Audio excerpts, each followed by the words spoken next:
Ular 2 bolali bo'lsa onalik rejimiga o'tadi. 3-bolada zombi holatiga.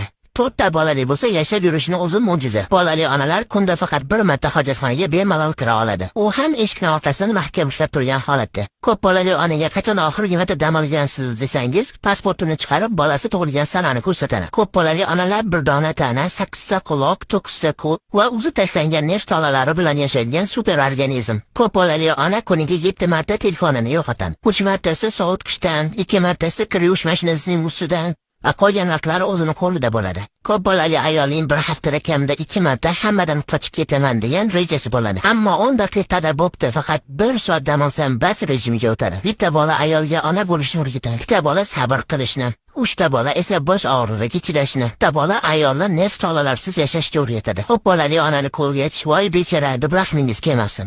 Ular eng baxtli, eng kuchli va eng kulgili ayollar. Har bir bolaning orqasida bitta qahramon bor. U ham hozir mana shu reysni ko'rib, jilmayib o'tiribdi. Ko'p bolali onalarga jo'natib qo'yamiz. Ular 2 bolali